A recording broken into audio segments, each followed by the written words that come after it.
Bismillah ar-Rahman ar-Rahim. Alhamdulillah Rabbil Alameen. Alhamdulillah nahmaduhu wa nasta'inuhu wa nastaghfiruhu wa natubu ilayhi wa na'udhu billahi min shururi anfusina wa sayyiati a'malina. Wa ashhadu an la ilaha illallah wahdahu la sharika lahu wa ashhadu anna Muhammadan abduhu wa rasuluh. I seek refuge in Allah from the rejected enemy Shaitan. With Allah's name, the most merciful benefactor, the most merciful redeemer. All praise is due to Allah alone. We praise Him. We seek help from Him. We seek forgiveness from Him. We repent to Him. We seek refuge in Him from our own weaknesses, our own shortcomings. And I bear witness that there is no deity except Allah. He's the only one with no partners, no co-makers. He is in the development of the creation, all His. He's the creator. And I bear witness that Muhammad, sallallahu alayhi wa sallam, is His messenger. Is His messenger to us, to mankind, to bring us good news, to bring us the news that the creator of the universe is our benefactor, our most merciful benefactor. He's our nourisher, our robber. He's our protector. And He says that if He is with you, there's none that can be against you. And if He's not with you, there's no help, and no one can be your assistant enough to change or get that problem solved. So we thank Allah for blessing us, for not only creating us and being our benefactor, our most merciful redeemer. We thank Him for raising a messenger in Muhammad sallallahu alaihi wasallam. Because in human life and in human studies, you will find that men and women, when we say men, we're talking about both, generally. Men have different characters. Some characters are molded because of their experience and the things that they undergo during their lifetime when they're being reared by their parents or being reared by another generation. They tend to shape a certain character, certain mentality about themselves. And how they respond to other people are going to be based on how they see themselves. How they respond to a concept of helping their brother, helping the neighbor, or even an idea that they have to bring some kind of assistance to someone else. It depends on their own thinking, how they perceive themselves, their own self-image. And so we thank Allah for blessing us to give the message that He has for us, to give this message of the Quran, in Quran, to give this message to humanity, and He's given it to one who is the best in terms of being molded to be prepared for this particular job, this particular ordeal, to carry the word from the creator of the universe, to carry it to those people whom He has intended to reach, and carry it without any blemish, carry it without any interjection of their own into that. That's a blessing from Allah to choose one from amongst us that can do that. So that the message you receive and I receive is clear. So Allah says in the Quran, this is Bainu. He's talking about the clarity of it. Then he talks about over in Surah and Adam, the cattle, he talks about he created man. He talks about the creation. He says, in there, he talks about how he created man. وَهُوَ الَّذِي خَلَقَ. No, he says, جَعَلَكُمْ, meaning that he's saying that it is he who has made man, who has made you. Kalakum, the kum is you, who has made you, that's plural. So Allah is saying here he's made us, then he goes on and says, Kala'itha ardi. He made us the possessors, the successors, the makers and shapers of not just the earth. A lot of people say fil ardi is earth, but fil ardi means physical. Fil ardi means the physical existence. That he's put man in charge of the physical existence. Which means that man has the capability of not just looking at the earth and what it can do. He has the capability of moving on out to the moon and see what the moon can do. He has the capability of moving from planet to planet. From universe to universe. He has that capability to go from solar system to solar system. Now, how do we know that? Because in this word, kala'itha, in this word it means you have the power to change. You have the power to change whatever exists. Allah has given us that power. He says he did it. He has created man. He has created man to be able to change the existence. Even change himself. Man has that power. To even change his own self. So when we look at this, and we look at what follows that, because Allah says, and that he's created us, and this is a part where sometimes we get sort of mixed up, we as men and human beings. And it says he has raised us. He has raised us in ranks. Some above others. That he may try you in the gifts that he has given you. For thy Lord is quick in punishment. Yet he is indeed all forgiving, most merciful. When Allah reveals this to us, he's telling us about a pattern. He's telling us about a pattern of the creation.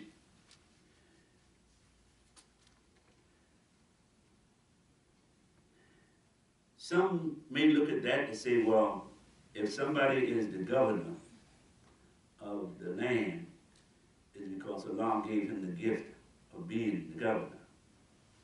So he's supposed to be over us. See, this gift here is not talking about that kind of gift. The gift that Allah is talking about is the gift that he gives each and every one of us. Everyone has a gift. And the gift is not, none of us have a gift to rule over people. We sort of assume that position. The only time we can rule or call ourselves being over someone or in front of someone is when we are selected to be. And you have to be selected by the body that you're standing in front of. You can't just assume that position. You can't assume, okay, I'm here, I'm taking charge of this. You can't do that. That's not what Allah created in man to do. In fact, that's one of the characteristics of Shaitan. It's one of the characteristics of Shaitan who thinks he's supposed to be in charge. I am better, Shaitan says. I am better than he. I don't have to bow down. I shouldn't have to bow down to him. I'm better. I'm better. So Allah is telling us that's not the kind of ranking he's talking about. The only time you see Allah, somebody moving there out in front like that, is when they are commanded by Allah, and most of the ones who are commanded by Allah think totally different. And those usually are prophets or messengers. And when they get a command from Allah, some of them don't even want to deal with it. Some back up from it. Some say, wait a minute, hold it. Like the story of Musa. Musa said, wait a minute, I can't go before Pharaoh. How can I go before Pharaoh? I can't even talk straight. I talk with a list. I'm all mixed up here. You telling me to go? Well, if you're going to send me, then give me my brother Aaron. Give him some authority to work with me on this thing. The reluctance. Because the task is so great to talk about going in front of somebody and go and be ruling over people is too great, and men of understanding never choose that position. Men who have humility never choose the position to go out front because they know it's a great, great responsibility. Look what happened when Allah came to Jonah, said, Jonah, I know you're comfortable where you are, and you got to get up in here and go down to Nineveh and save those people, give them the message. They'll turn around if you just give them the message. You ain't got to worry about it. I'm going to give you the words. I'm going to put the words in your mouth so you have it easy. And what did Jonah say? Jonah said, oh, wait a minute. Wait a minute. That just seems like a little too much for me. I'm doing okay here. Things are going smooth for me here. In fact, well, I had to go down and mess with those people. We know how bad Nineveh is. Nineveh is one of the worst communities on the planet right now. And you want me to go to them? Oh, I must be reading this message different. I must be reading something wrong here. I can't even get this message. And he reluctant. And he tried to avoid it by leaving it. He left the town he was in. Said, maybe it's the town that's giving me this kind of message. Let me get out of here. Let me get away from this existence. He left the town, got on a boat, going somewhere else. Not going to Nineveh, opposite direction. Because it was just too much pressure. See, these men knew what pressure was about. They knew when you start talking about getting in front of people, I'm not talking about lecturing them, that's nothing. I'm talking about getting in front of people, calling yourself the ruler of them. It's powerful. It's very powerful. So they backed up. And it took a long time for Allah to convince Jonah to go to Nineveh. And Nineveh being saved was imperative that he go. But he still, even facing the fact that people who had the possibility of being saved, he still rejected. Not because he was being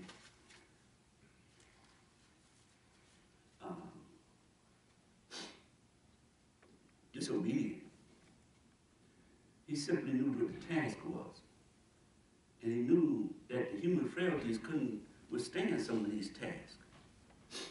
But Allah was encouraging him. He says, I am with you. I am your creator. I am the creator of them. I am the creator of you. They could do no more to you than I allow. And you can do everything I tell you to do, and you'll be successful at it. And finally, most of the prophets and messengers that receive words from Allah succumbed to that message. Look what it took for Prophet Muhammad ﷺ to do. You know how that story goes. All he wanted to do was try to see the society get a little better. People killing their firstborn if there was female. He just wanted the criminal activities going on in the town to stop. And he was going into the mountains just to receive some peace of mind. He was going for peace of mind, getting away from that noise, getting peace of mind. And then Allah came to him through the angel Jibreel. And when the angel Jibreel said to Prophet Muhammad, gave him responsibility, he thought it was strange. Then he told him to repeat what I say. You don't have to make anything up. Don't make anything up. Just repeat what I say. I'm going to say Iqra, you say Iqra. Iqra bismi rabbika. You say what I say. You know what Prophet Muhammad Sallallahu reply was? Hey, wait a minute. I can't do this. I wasn't trained to black scholars or any of that. I can't do that. Then he repeated it. Again, it still reply was, that's just not, I know what you're saying. Something has to be going on here, but I just can't do it. Then finally, after putting him under pressure, after putting the pressure on him, heavy pressure on him, he finally broke and said, okay, I got it. Then he repeated it. And even with that, he ran home to his wife, almost in a panic, and threw himself on the floor and asked his wife to cover him. Because this what went on in his life was just too much for him to bear, for him to face openly. He just thought it was just way more than what he had to deal with. And then finally, his wife convinced him to go to one of her relatives who was a scholar in some of the religious texts that were out at that time. And he did. And the one who had been studying the books of that time, the scriptures of that time, told him, he didn't guess this, he told him, he said, based on what I understand about the religious texts and religious knowledge, based on that, you are a prophet. You are a messenger of God. You are a messenger of Allah. And finally, after hearing it from someone else, then he felt like and understood the story he went through about what happened in the cave. He began to accept it. And from that moment on, the courage entered him to carry out what Allah had intended for him to do. So he began preaching. He began teaching. And Allah continued to bless him with more revelation. Every time he made a step forward, he gave him more blessing with more revelation. And every time the revelation came, that more revelation increased the thinking and hearts of the people he was talking to. It made them stronger. It made them more believers. Simply because he submitted to what Allah gave him. Now that is what Allah does with prophets and messengers. But with every human being, he doesn't even take us through that stage. He don't come to us like that and force us into anything. He placed in us he placed the gift. When you were born, you had the gift. You had a gift when you was born to be whatever's in your heart. You were born to be what you would be inclined to do. You were born with that imprinted on your soul. So Allah didn't have to come to you in no dream. He didn't have to come to you while you were meditating. He didn't have to come to you while you were sitting in a masjid or in a church or in a synagogue somewhere and boom, down on you suddenly. No, he didn't have to come to you like that. Because in you is the gift. In your nature is the gift. And that nature and gift that's in you is to make you successful in the time in which you live.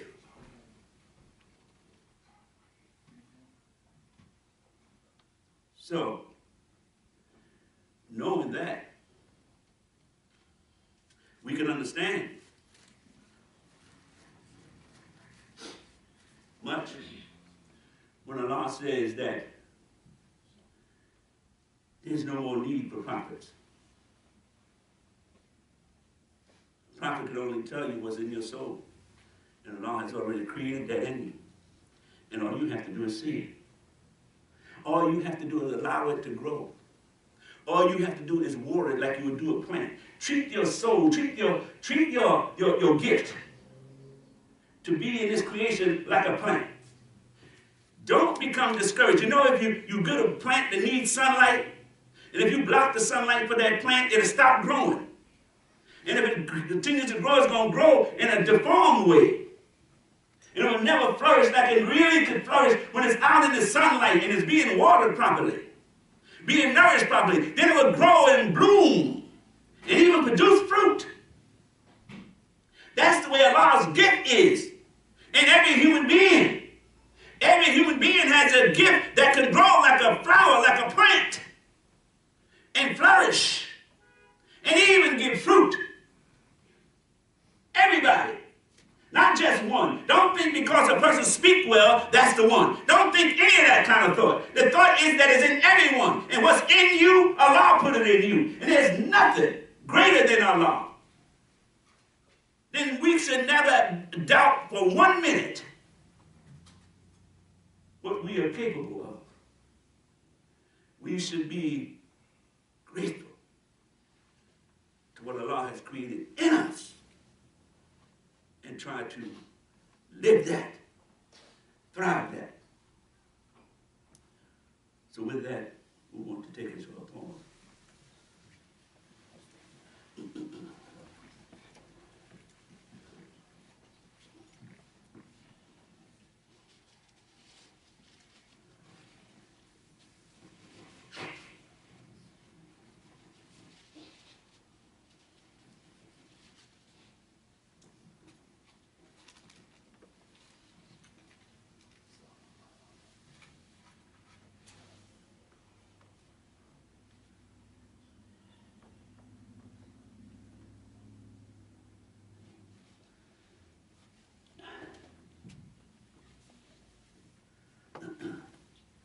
أعوذ بالله من الشيطان الرجيم بسم الله الرحمن الرحيم الحمد لله رب العالمين أشهد أن لا إله إلا الله أشهد أن محمدا عبده ورسوله. A purposeful existence. That's what we're talking about. A purposeful existence. We're not talking about money. We're not even talking about education. We're talking about purposeful existence. Do you think that a man who's an automobile mechanic with an average education can be an excellent mechanic and enjoy being a mechanic and love what he's doing? So much so that he thank God, thank Allah, that he has this gift to be able to put it into this mechanical development. Sure, he needs money to live, so forth and so on. Everyone needs sustenance. Everyone needs food. Those are necessities. But that's not what makes you happy. Anybody who gets happy from the material world has missed it. People jump out of windows who have millions of dollars. People who commit suicide and have millions of dollars. It's not the material. That's not what satisfies people. What satisfies people is what's in them. They could never reach what was in them. I've heard people say, well, my parents wanted me to be a doctor. I didn't want to be a doctor. I wanted to be something else. I've read stories where people have left the country to go in another country somewhere and work with indigenous people, work with the indigenous people of that land and do something of value to help one person to learn to read. They felt more. They felt more gratitude for being able to help somebody else do a little something. See, their gift was to help people. Everybody has a gift. Some people neglect their gift because they think it's something else. They become satisfied with someone else's dream. They become satisfied with someone else's purpose. And they miss their purpose for existence. You have to go deep in you. You have to get in you no matter how young, no matter how old you are. You have to look at the thing that's your interest, your single most important interest, what interests you most. If you don't get that in your lifetime, it's not going to be gotten. That's why you're here. You're here for a purpose. And that purpose is in you. And if you don't find that purpose, if you don't dig it out, if you don't throw away some of this color that people have put all over you to make you not see your purpose, then your life can just be an existence without purpose. You're in someone else's purpose. And it doesn't make any difference how much Christianity you have, Judaism, Islam, Quran, Bible, or you great politician. None of that. Because Allah says He created the gift in you. He revealed Quran to you. Quran was revealed to man.